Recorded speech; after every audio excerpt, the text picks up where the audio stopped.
At exactly 4 a.m., while the entire neighborhood was asleep, an HOA Karen decided she was above the law. She began kicking my front door, claiming she had a master key and the right to enter whenever she wanted. But she forgot one critical detail. Right finger, this was my home, and my K9s were on duty. Dog collision. What happened next turned her confidence into pure panic and exposed the HOA's abuse of power. At exactly 4 a.m., the kind of hour when even streetlights seem tired, my door was hit with a violent thud.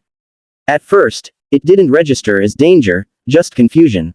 I checked the clock. 4 in the morning. No calls. No messages. No emergencies. Nothing that justified someone being at my home, let alone trying to force entry. Then came the second kick. Harder. Louder. Deliberate. That's when it became clear. This wasn't a mistake. This was intentional. I approached the door cautiously, already sensing that this was going to be one of those HOA encounters, the kind where someone with a clipboard and a fragile ego believes rules make them untouchable. From the other side of the door came a sharp, commanding voice, loud enough to wake the entire house.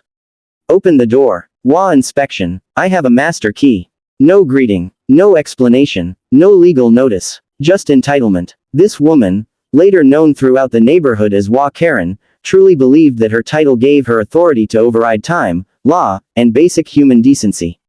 She didn't knock like a normal person. She kicked. She demanded. She assumed compliance. And that assumption was her first mistake. HOAs love to talk about rules, but they rarely talk about boundaries. There are laws, real ones, that even HOAs cannot bypass. Entry into a private residence requires one of three things: consent, court order, or a genuine emergency. This situation had none of them. There was no fire, no flood, no welfare check, just a woman drunk on power, standing in the dark, trying to prove something. When I refused to open the door immediately, her tone shifted from authoritative to aggressive. If you don't open this door right now, I'll open it myself.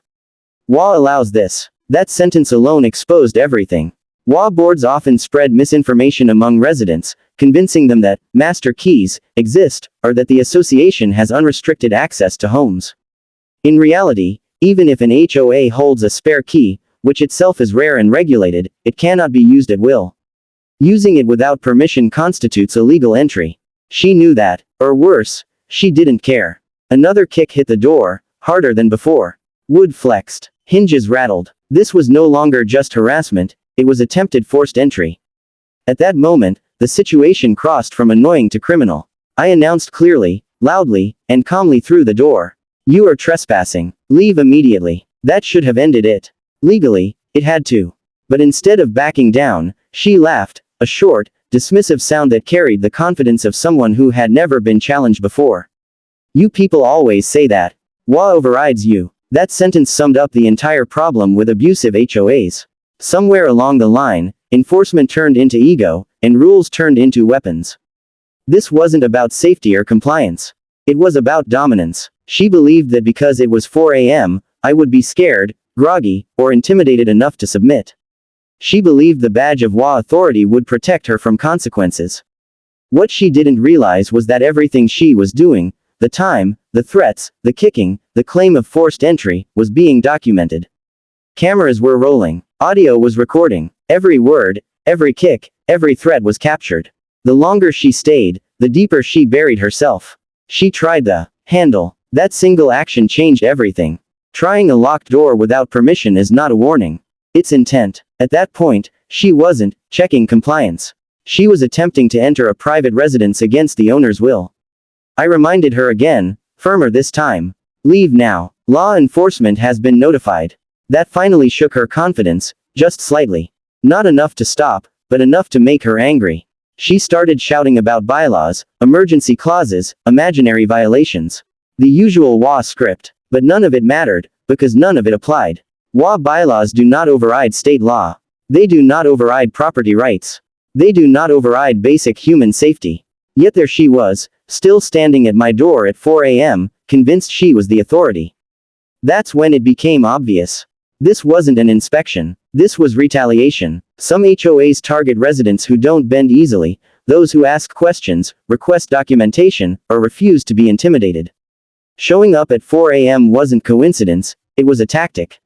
Shock, fear, submission. But tactics only work when the other side is unprepared. Her final mistake came when she announced, "I'm counting to 3, then I'm coming in." At that moment, she stopped being an HOA representative and became a clear legal threat. 1. 2. She never reached 3. Because the law doesn't require homeowners to wait until harm occurs. It only requires credible threat and unlawful intent, both of which were now undeniable. That's when the situation escalated beyond her control. She came expecting obedience. She found resistance. And she had no idea what consequences were about to follow. The moment she threatened to force her way inside, something changed in the air.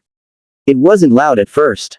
It wasn't dramatic. It was instinct. From deep inside the house came a low, controlled growl, not chaotic, not wild, but measured. The kind of sound that doesn't warn for attention, but for boundaries. The kind of sound that says, "You are not welcome here." That was the moment the HOA Karen realized she was no longer in control. She froze. Her voice, which moments earlier had been sharp and commanding, cracked slightly. She took a step back from the door, then another. Her flashlight beam wobbled across the porch, no longer steady, no longer confident. What is that?" she asked. The answer didn't come from me. It came from the house. The growl deepened, heavier, closer. These weren't ordinary pets reacting to noise. These were trained K9s, conditioned to recognize real threats versus harmless disturbances. They didn't bark wildly. They didn't rush the door in chaos. They waited, alert, focused, and fully aware that someone outside was attempting unlawful entry. The difference between a pet and a working K9 is discipline. And discipline is terrifying when you're on the wrong side of the door. She tried to regain her authority. "Control your dogs," she shouted, stepping backward again.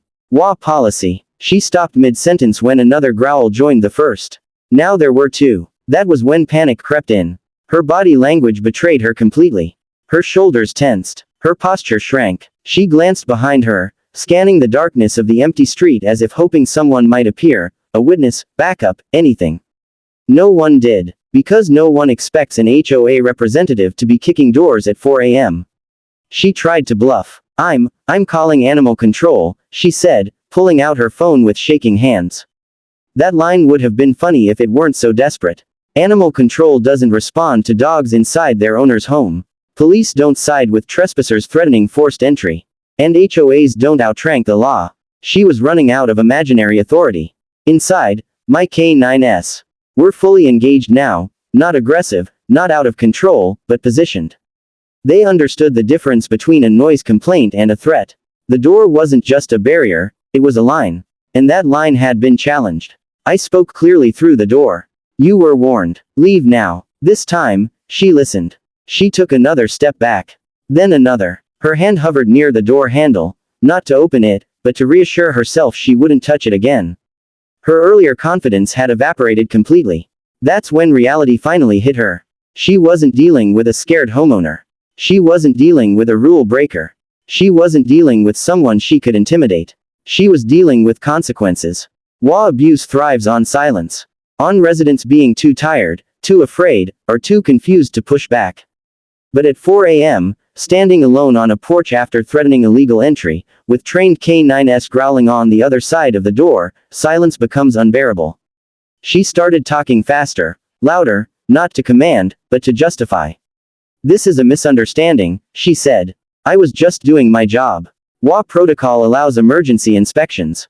There was no emergency. She knew it. I knew it. The cameras knew it. The growls didn't stop. They didn't need to. The message was already clear." She backed up until she reached the edge of the porch. Then she stopped, unsure whether turning her back would make things worse. Fear does that. It paralyzes. It strips away ego and leaves only survival instinct. She pointed at the door, trying to salvage dignity. "This isn't over," she said weakly. "HOA will hear about this." That line was supposed to sound threatening. Instead, it sounded like surrender. She turned and walked away, not confidently, not angrily, but quickly. Too quickly. Her footsteps echoed down the sidewalk, fading into the darkness she had arrived from. The moment she left the property line, the growling stopped. Instantly. That's the part people don't understand about trained K9s. They don't react emotionally. They react logically. Once the threat was gone, so was the response. Silence returned. But the damage was done. By the time morning came, the incident had already begun unraveling the HOA's authority. Video footage was reviewed. Time stamps confirmed the hour. Audio captured her threats, her kicks, her claims of forced entry. Everything she did that night worked against her. HOAs rely on ambiguity. He said, she said, unclear timelines, vague complaints. This time, there was no ambiguity. It was 4 a.m. She was at my door. She kicked it. She threatened entry. She trespassed. And she ran. By sunrise, messages started circulating. Neighbors talked. Some were shocked. Others weren't surprised at all. Stories surfaced. Late night inspections, intimidation tactics, emergency, notices that never made sense. What happened at my door wasn't an isolated incident. It was exposure. When the HOA board was forced to address it, their tone was very different from hers. Suddenly, it was miscommunication. Suddenly, it was procedural error. Suddenly, no one knew why she was there at 4 a.m. Funny how authority disappears when evidence shows up. The K9s didn't attack anyone. They didn't need to. Their presence alone dismantled the illusion of power that HOA Karen had been hiding behind. They forced her to confront the reality that rules don't protect you when you break the law. That night taught the HOA something they never expected to learn. Not every homeowner is helpless.